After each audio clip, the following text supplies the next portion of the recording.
그럼 지금부터 1980의 주역들을 한 자리에 모시겠습니다.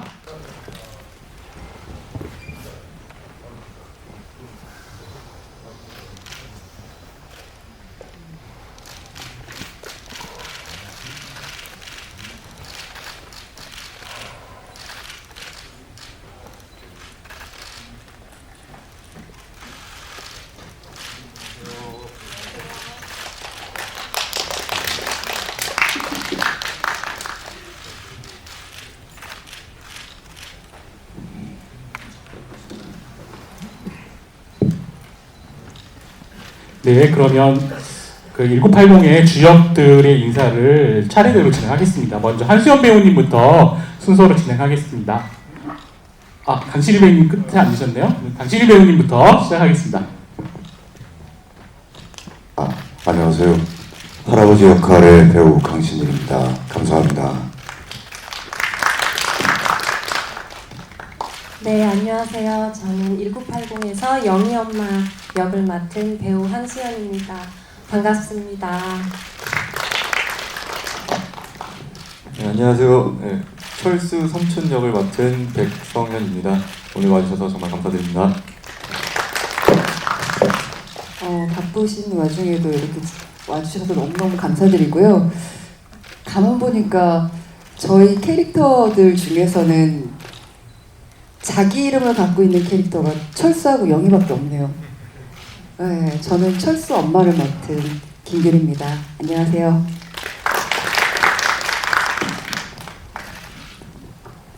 안녕하세요. 1980 명치를 맡은 강승용입니다. 반갑습니다. 네, 인사 말씀 감사드립니다. 그럼 지금부터 1980의 이야기를 들어보는 시간을 가지도록 하겠습니다. 저희가 손을 들어주시면 저희 스태프분이 마이크를 가져다 드리도록 할게요. 이렇게 손을 들어주시면 될 것 같습니다. 저 그 감독님께 여쭤볼 게 있는데요. 그 5.18 민주화 운동 다른 영화들이 되게 많은데 이 영화는 좀 독특하다고 느꼈던 게 그 시위에 직접 적극적으로 가담한 그런 영웅들의 이야기가 아니고 그냥 전남도청 뒷골목에서 반점을 운영하는 그냥 평범한 소시민들이 어쩌다 보니까 그런 비극에 휩싸이게 되는 그런 이야기로 다가왔거든요. 그 연출 의도가 무엇인지 궁금하고요. 그리고 감독님께서 기존에 미술 감독을 오래 하시다가 이 영화로 데뷔하게 된 계기가 뭔지 궁금합니다. 네. 일단 그 1980의 이야기는 그 소시민의 이야기입니다. 그래서 대단히 투사적이나 전사이거나 영웅적인 요소가 아니고 일반 시민들이 누구나 참여하게 될 수밖에 없었던 상황, 그 상황에서 적극적으로 움직일 수 있는 인물들의 이야기에 대해서 좀 이야기를 담고자 했고요. 그래서 아마 소시민들이 위주로 돼서 소시민들의 이야기가 주로 된 내용일 거라고 생각을 합니다. 그리고 미술감독으로서의 데뷔는 저는 그 미술감독의 중간중간에 시나리오를 쓰고 왔는데 그 중에서 짜장면 이야기로 출발을 해가지고 짜장면과 근대사 이야기를 하고 싶었습니다. 그러다가 우연한 기회에 5.18 민주항쟁을 공부하게 됐고 그래서 짜장면과 5.18 민주항쟁을 같이 엮어서 이야기를 만들면 어떨까 싶어서 2007년도 정도부터 시나리오 작업을 시작했습니다.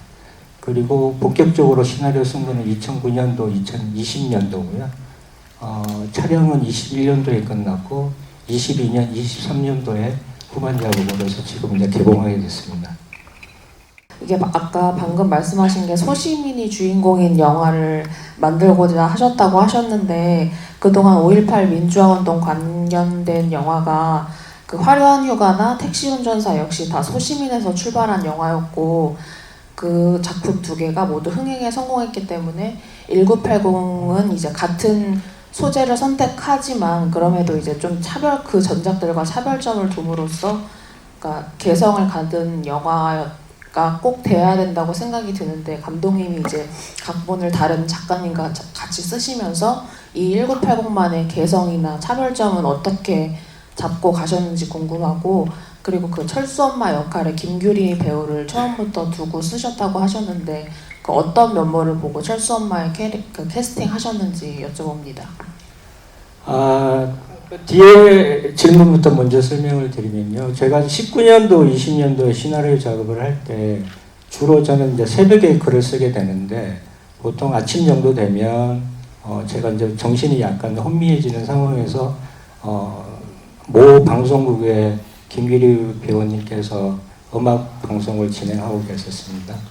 그래서 그 방송을 주로 이제 좀 애청하게 됐고요.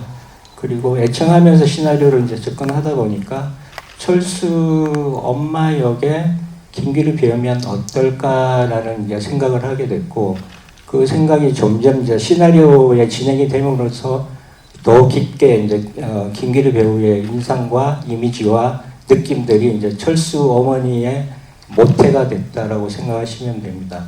그리고 나서 시나리오 완고가 되고 나서 제가 김기리 배우한테 처음으로 시나리오를 보내드렸고, 시나리오를 읽고 나서 바로 저한테 전화가 왔었습니다. 그래서 할 수 있겠다라는 이야기를 듣고 그때부터 1980의 영화가 본격적으로 시작됐다라고 생각하시면 될 것 같습니다. 감독님한테 대본을 받고선 사실 그 다음날 제가 진행하던 프로그램에서 잘렸어요.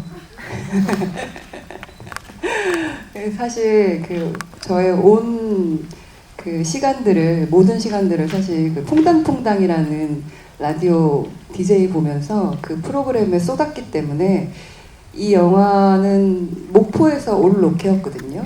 그래서 내가 과연 이 두 가지의 스케줄을 소화할 수 있을까라고 고민하면서 아직 대본을 읽지 않은 상태인데 마침 퐁당퐁당에서 잘려서 그래서 내가 가야 될 길은 이건가 보다 해서 이제 이 영화에 출연하게 됐죠. 네, 근데 대본을 읽어봤는데 좋았어요. 네, 가장 큰 이유는 대본이 좋았다는 거, 소시민의 이야기를 하고 있다는 거. 그래서 선택하게 됐습니다.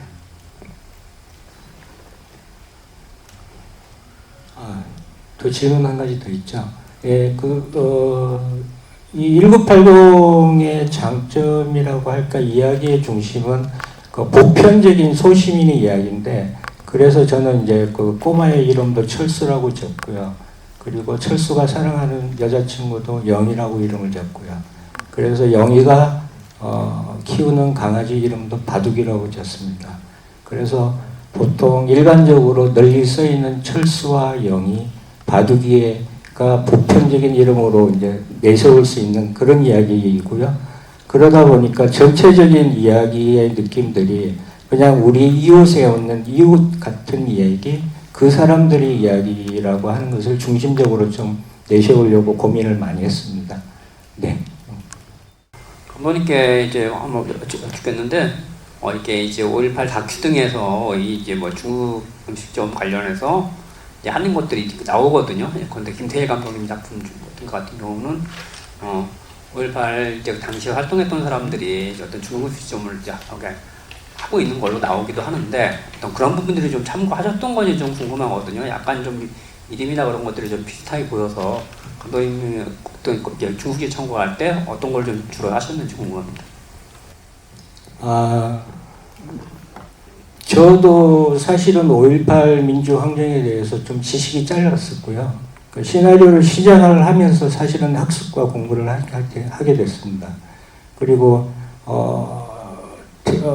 책과 그냥 서적에서 얻을 수 있는 지식도 한계가 있어가지고, 저는 강주의 그 유공자분들이라든지 아니면 피해자분들도 모니터 좀 했고요. 리포트도 하면서 그런 감정이나 그런 느낌들을 좀 찾으려고 했고요. 그리고 화면상으로 보이는 거는 본편에 그 철수와 영인의 가족이 보이는 동네가 있고요. 그리고 아마 다큐멘터리로 보이는 거는 강주 시내에 주로 일어났던 사실들을 좀 표현을 하려고 했습니다. 그런데 처음에 시나리오를 쓸 때는 이것을 음향이나 방송이나 소리로 좀 커버를 하려고 했는데, 그것을 시도하다 보니까 외부에서 일어났던, 그러니까 금남로나 충정로에서 일어났던 일들이 사실은 영상적으로 설명이 많이 안 되더라고요. 그래서 제가 5.18 재단을 통해 가지고 다큐멘터리 영상을 입수하고 그 부분에 대해서 편집을 하기 시작했습니다. 그리고 또 한 가지 말씀을 드리면 철수의 모태는 제가 느낌을 받았던 거는 5.18 민주항쟁이라고 하면 보통 떠오르는 꼬마상주라고 하는 조천호 씨가 모델입니다. 그리고 그분도 만나 뵙고 모니터도 했고요. 그분 직접 뵙지는 않고 어머님을 통해 가지고 허락도 얻었고 그분을 통해 가지고 그 느낌들을 좀 찾았습니다. 그리고 철수 아빠의 모델은 아마 그 다들 알고 계시는 5.18 민주항쟁의 대변인이신 윤상원 열사가 모델입니다. 감독님과 굉장히 오랜 인연이 있으신 걸로 아는데 캐스팅 제의 때 어떠셨나요?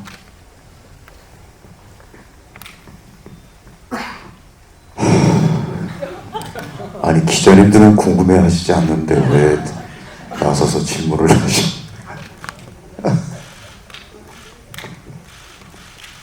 네, 감독님하고는 그 실미도란 영화에서 같이 작업을 처음 했었고요. 그 후에 판도라라는 영화 그리고 제목이 생각이 안 나. 연가시 이런 작품에 저는 배우로 출연을 했고 미술 감독으로 참여를 했었죠. 그런 인연이 있고요. 저에게 왜 대본을 주셨는지 사실 그 동기는 잘 모르겠어요. 근데 처음 대본을 받고는 기뻤습니다. 그러니까 예전에 실미도라는 영화를 찍을 때도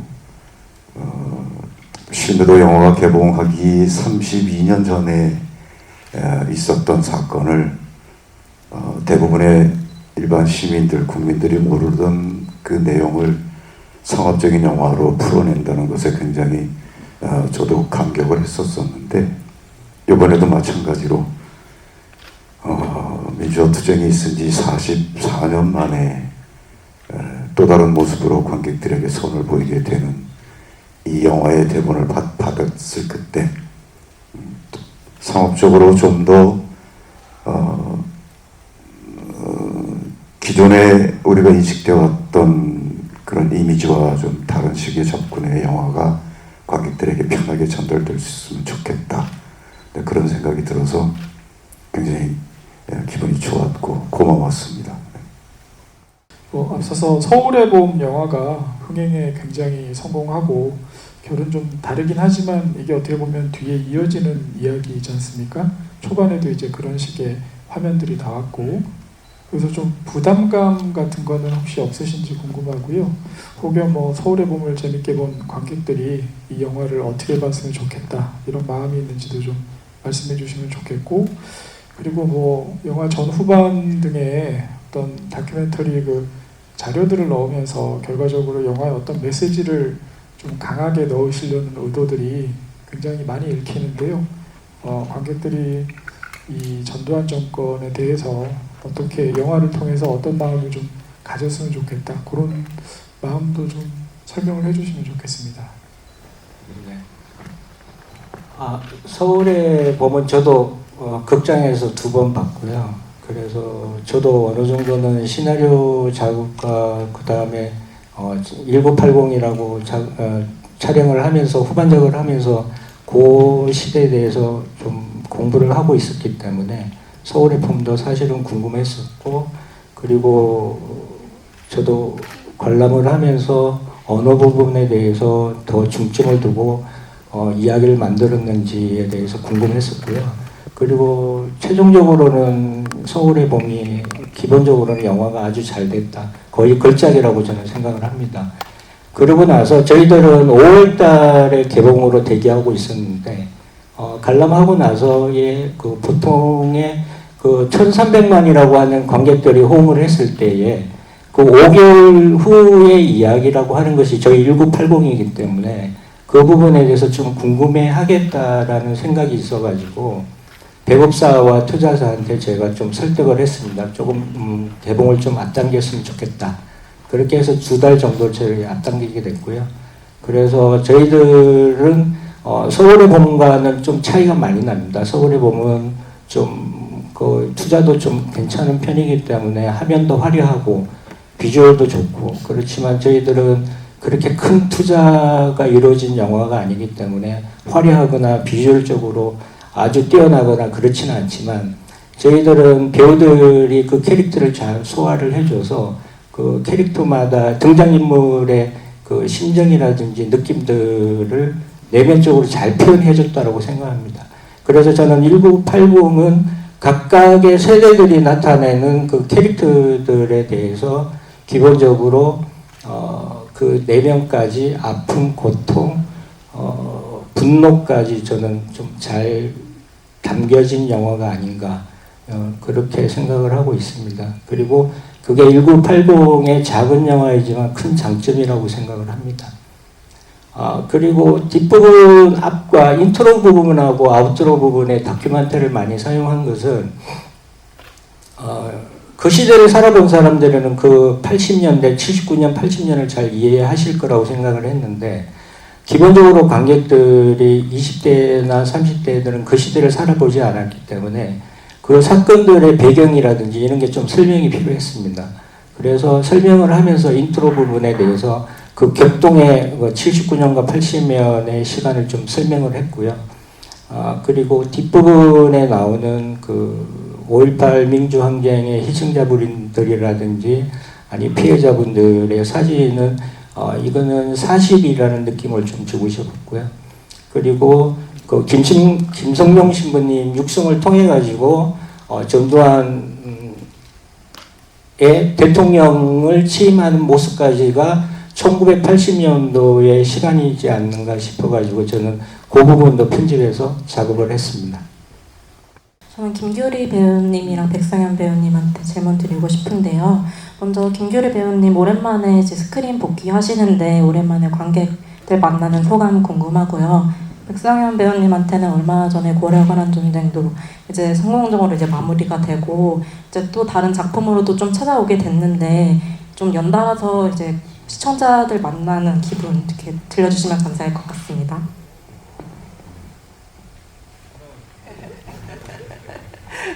저희가 이래요. 사실 영화가 개봉될 줄 몰랐어요. 네, 매년, 그러니까 3년, 이제 2021년도에 영화를 촬영하고 작년, 재작년 이제 개봉할 수 있는 기회들이 있었는데 다 놓쳤기 때문에 사실 올해 같은 경우에는 기대하지 않고 제가 그림을 좀 하고 있거든요. 그래서 저 개인전 준비하고 있었거든요. 그런 와중에 개봉 소식을 듣고 너무 반가웠고요. 그리고 이 영화는 처음부터 넉넉하지 못해서 사실 시간이 좀 길어진 부분도 있어요. 근데 얼마 전에 텀블벅에 영화 그 후원을 부탁을 드렸는데 거기에 이제 많은 분들께서 마음을 모아주셔서 2억 5천 가량 거의 850% 정도를 달성했다고. 거기 보면은 이제 큰 금액도 있지만 대부분이 3만 원, 7만 원이에요. 근데 3만 원, 7만 원으로 그 금액이 모였다고 하니까 사실 되게 이건 기적이 아닌가? 기적 같다. 어떻게 이런 일이 일어나지? 라는 생각을 했고 그래서 더욱 감사드렸고요. 제가 이 영화에 너무 많이 울어요. 그야말로 눈물의 여왕이 아닌가 싶은데 내 입으로 하니까 좀 이상한가? 편집해주세요. 나는 왜 이 영화에 캐스팅이 되어서 내가 어떤 이야기를 전달할 수 있을까라는 자문을 해봤는데요. 캐릭터와 캐릭터 사이를 그 연결해주는 약간 다리 역할인 것 같아요. 근데 진짜 제일 저희 아버지가 제일 싫어하시는 게 제가 우는 씬이에요. 우는 게 너무 못생겼다고. 그리고 제가 우는 게 너무 싫다고. 근데 우는 씬이 정말 많은데 그런 생각을 했어요. 어떤 누군가가 되게 내 이웃, 내 가족, 내 친구, 선생님, 그 어떤 누구여도 좋습니다. 가슴 아플 때 누군가가 타인이 그 사람을 위해서 울어준다면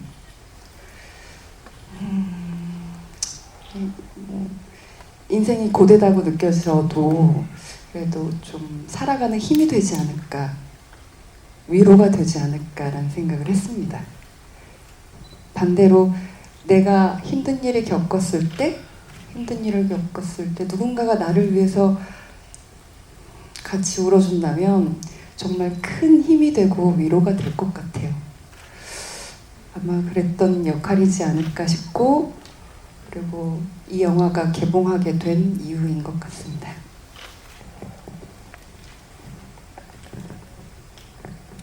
네, 감사하게도 고려거란 전쟁이 잘 성황리에 종영을 하고 그리고 참 저도 신기한 게 어떻게 이렇게 다 몰렸더라고요. 제가 27일이 저희 영화 개봉인데 또 수지 맞은 우리라 그래가지고 25일에부터 또 방송이 시작을 하거든요. 그래서 야 이거 참 신기한 게 일이라는 거는 한번 올 때 이렇게 몰려서 되는구나 이런 생각도 들고요. 저한테는 정말 저도 선배님과 마찬가지로 감독님하고 전에 구름을 벗어난 날처럼이라는 작품을 통해서 감독님을 만나 뵀었거든요.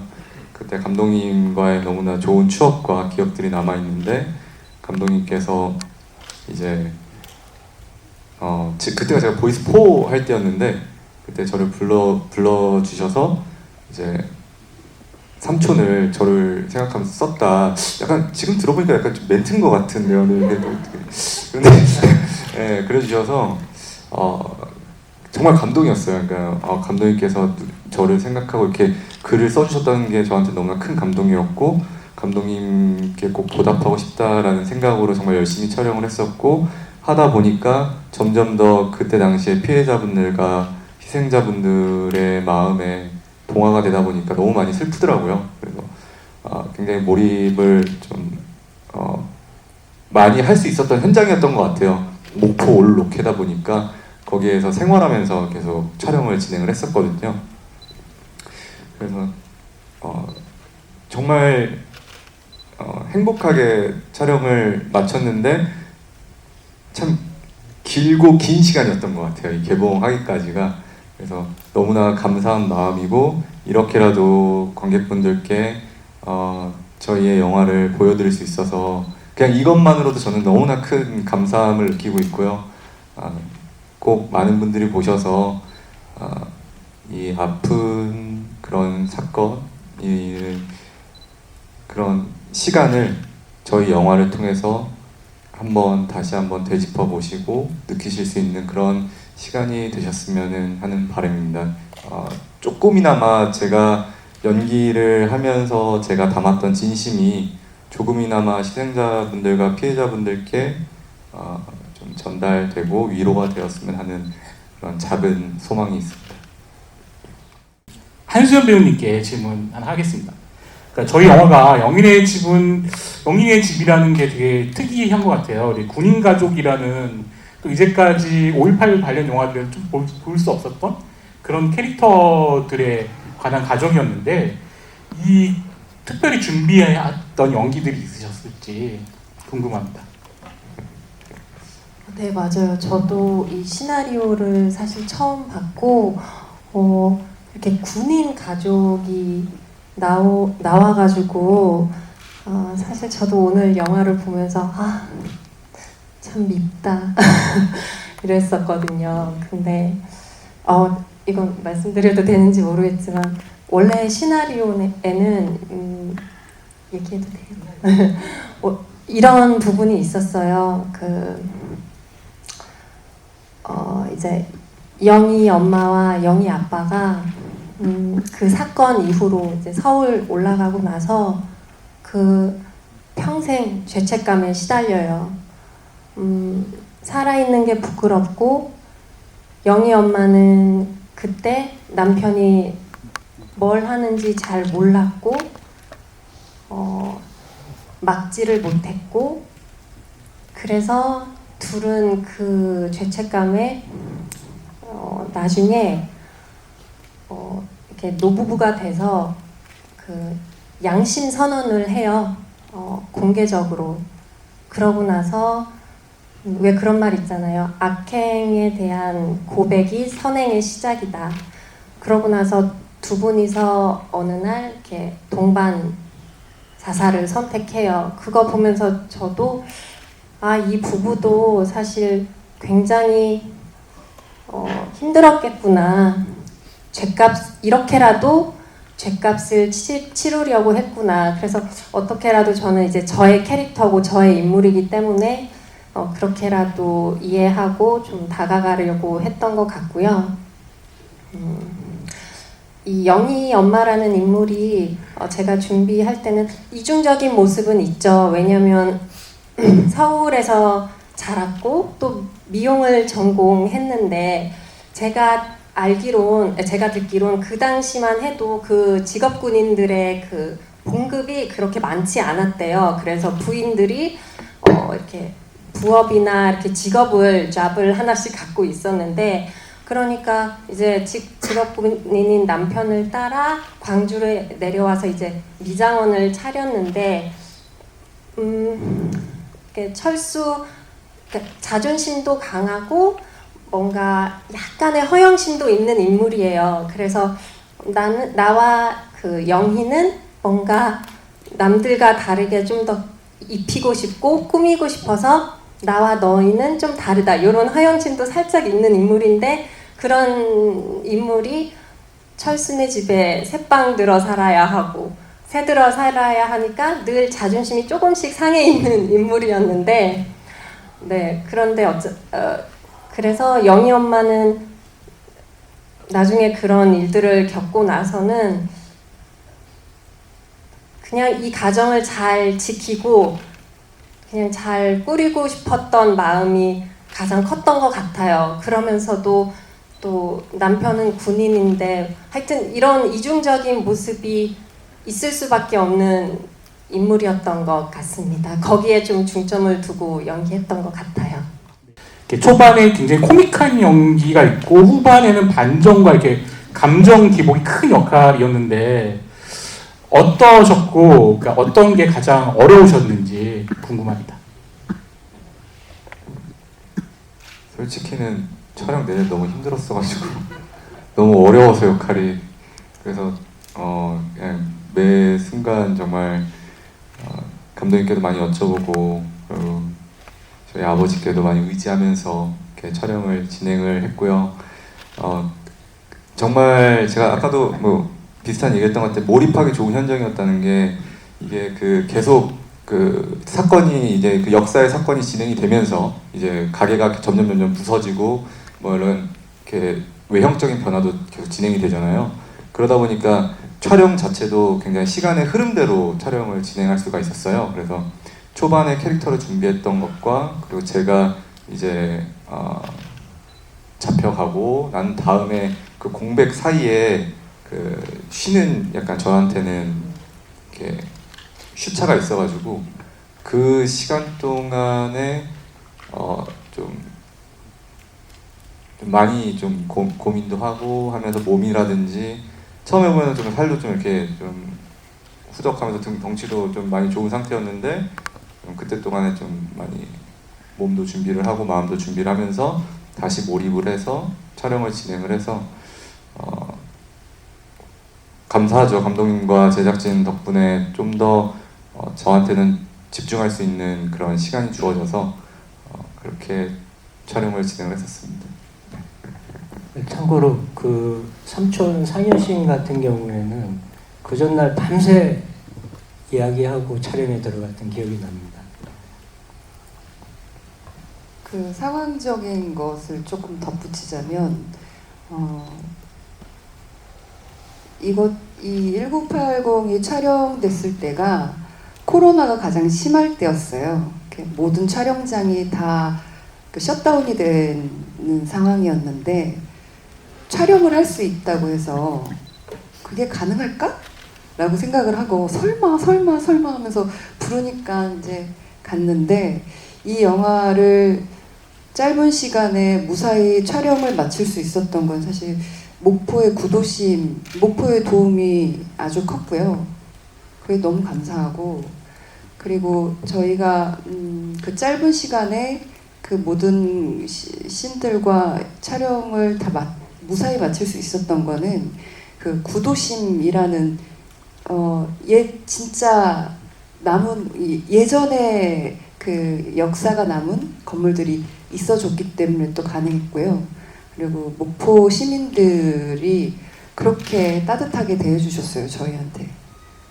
네.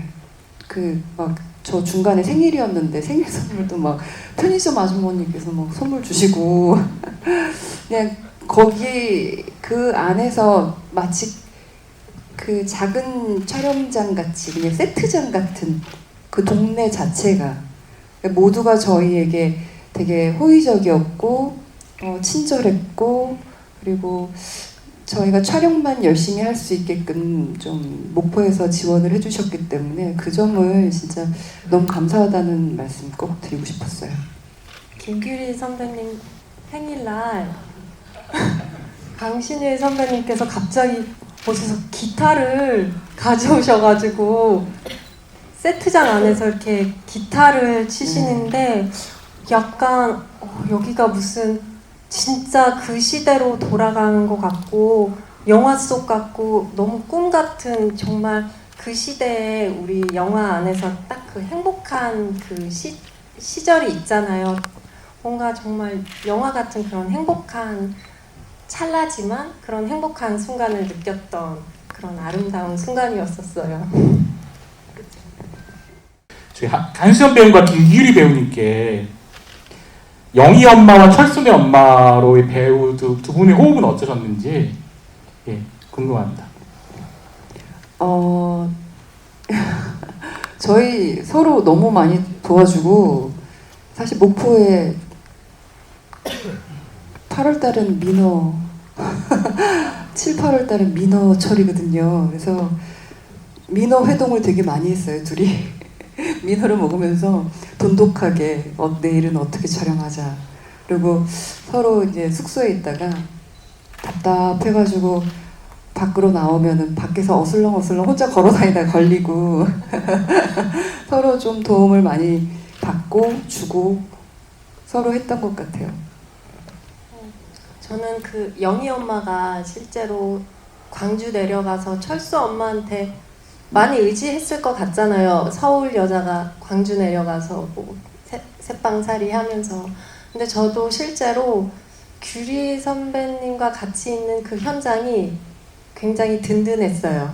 선배님과 같이 있는 현장은 뭔가 정말 기대기도 좋고 의지가 많이 됐어요. 왜냐면 뭔가 제가 말 못하거나 이런 거 있으면 선배님이 제가 쌈딱이거든요. 알아서 그러니까 배우가 안다고 알아서 선배님이 먼저 다 얘기해 주시고 정말 너무 든든해서 선배님 덕에 정말 편하게 촬영했던 것 같아서 참 멋진 배우고 멋진 여자고 참 멋진 사람이구나라고 제가 굉장히 좋아했었어요. 제가 쌈딱이라고 하니까 너무 다들 놀라셨을 텐데 저 그렇게 센 여자 아닙니다. 절대 아니고. 제가 어떤 그 에피소드가 있었냐면 저희가 오일을 얼굴에다가 붙이고서 누워 있는 장면들이 있어요. 근데 그 당시에 이제 촬영 팀들이 제작 팀들이 이제 바닥을 청소를 안 해주셔가지고 세팅하는 동안 신발로 신고서 막 걸어 다니시다가 그게 안 닦여 있는 상황에서 저희는 이제 맨발로 살이 이렇게 바닥에 닿아서 누워 있다가 떼고 하고 연기하고 했던 거예요. 리허설부터. 근데 정작 그거를 다 촬영하고선 거의 끝날 때쯤에 얼굴에 뭐가 막 나는 거예요. 제가 좀 피부가 예민해가지고. 그래서 이제 바닥이 너무 더러워서 그런 것 같아서 죄송하지만 바닥 좀 닦아주세요. 뭐 이런 작은 일화들이에요. 근데 네, 그런 저 쌈딱 아니에요. 네, 맞아요. 그런 말씀이라도 이렇게 먼저 해주셔서 사실 다 같은 생각이어도 말을 못 하고 있어도 선배님이 이렇게 얘기해 주셔서 정말 덕분에 편하게 그리고 또 선배님이 우리 처음에 이렇게 리딩하는 장소가 있었는데 리딩을 선배님 되게 예쁜 한옥이 제 작업실이요. 네, 작업실. 그림 그리는 작업실. 네, 되게 예쁜 한옥이 있는데 거기서 했었는데 한옥 갈 때마다 뭘 그렇게 많이 직접 막 차려주세요. 먹을 거, 마실 거, 그리고 뭐 저 편하게 입을 만한 옷 같은 것도 이렇게 내주시고 그래서 되게 섬세하고 정말 배려심 깊구나 그때도 또 느꼈습니다. 그래서 정말 편한 언니 같은 그런 존재였어요. 더 해도 돼. 이게 원래 애초에 가제가 화평반점이었는데 이게 1980으로 이제 뭐 바꾸신 어떤 이유 하나가 궁금하고요. 그리고 최근 이제 총선 앞두고서 뭐 감독님이 서울이법 이후로 이제 당기셨는데 공교롭게 최근에 어떤 5.18 파면 논란이나 총선 앞두고서 정치권에서 이제 그게 많이 논란이 되고 있거든요. 그리고 또 공교롭게 어떤 개봉일 이제 와 총선 이제 선거운동 이제 공식 기구에 이제 겹치게 되는데 어떤 5.18 영화를 만든 분으로서 어떤 최근 정치권에서 논란이 되고 있는 어떤 그 5.18 파면 논란에 대해서 한번 의견을 한번 주시면 감사하겠습니다. 원래 그 원 제목은 하평반점 1980이었습니다.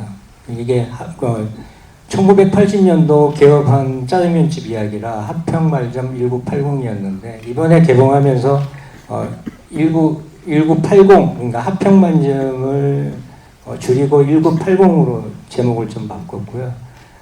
그러면서 1980에 맞게끔 1979년 10월 26일부터 80년 9월 1일 전두환 대통령 취임식까지 그 이야기로 정리를 했습니다. 그래서 1980이라는 이야기로 좀 만들었고요.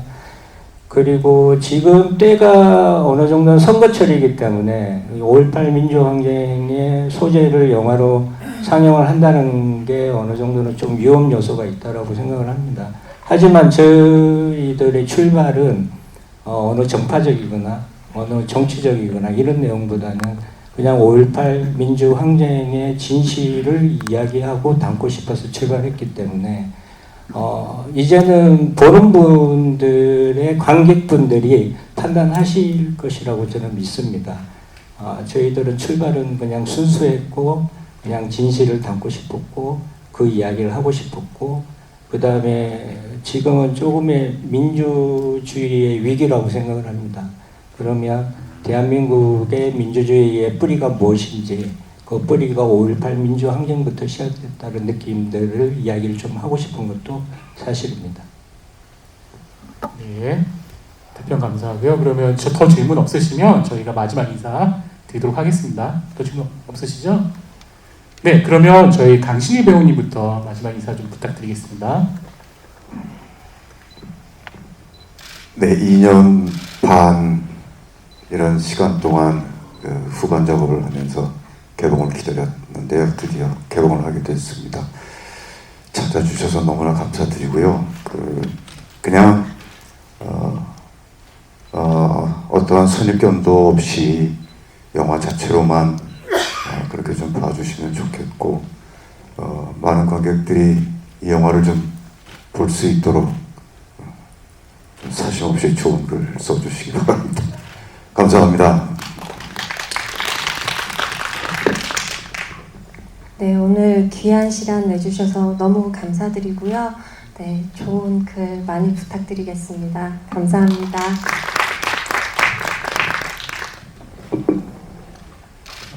정말 바쁘실 텐데 오늘 이렇게 시간 내주셔서 진심으로 감사드립니다. 정말 감독님뿐만 아니라 많은 분들이 고생 많이 하시고 그런 생각이 들더라고요. 간절함이 모이면은 열매를 맺는구나 이런 생각이 들었습니다. 정말 이 간절함이 관객분들께 전해져서 저희 1980이 좋은 작품이라는 소문이 많이 났으면 좋겠습니다. 도와주십시오. 감사합니다.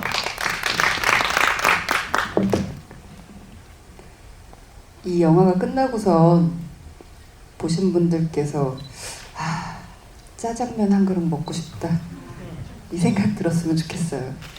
개인적으로 시사회 관에 상영하는 영화관에 짜장면 냄새를 좀 풍겨놓고 싶다라는 강렬한 욕망도 있는데 그렇게는 할 수는 없고 그 식욕이라는 것? 짜장면? 너무 우리하고 가까운 이야기잖아요. 이 영화는 짜장면처럼 되게 소시민의 이야기고요. 누군가가 나를 위해서 진심을 다해 울어줄 수 있다면, 울어준다면 괜찮은 인생이구나 할 것 같아요. 위로가 될 것 같습니다. 누군가에겐 이 영화가 그런 영화가 되길 기도합니다. 감사합니다.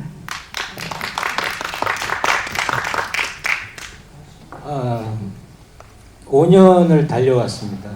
그리고 주변에 수많은 지인분들 그리고 많은 도움을 받았고요.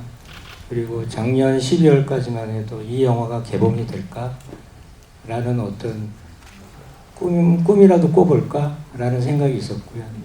그런데 이제는 출연하신 출연진분들, 제작진분들 모든 분들의 염원에 맞게끔 개봉을 하게 됐습니다. 그래서 연출한 입장으로서는 조금은 안심도 되기도 합니다. 하지만 조금 더 욕심을 가져본다면 개봉을 하니까 여기서 좀 더 많은 분들이 관심을 가져주시고 극장을 찾아주셔서 우리 열심히 하신 강신일 선배님, 김규리 배우님, 백성현 배우님, 한수연 배우님들의 내면 깊은 연기들을 꼭 봐주시고 조금 괜찮으시다면 많이 좀 소문을 내주셨으면 감사하겠습니다. 이렇게 바쁜 와중에 참여해 주셔서 너무 감사합니다. 감사합니다. 네, 감사합니다. 그러면 1980의 질의응답은 이것으로 마무리하고요. 바로 포토타임 진행하도록 하겠습니다. 잠깐 치우고 진행할게요.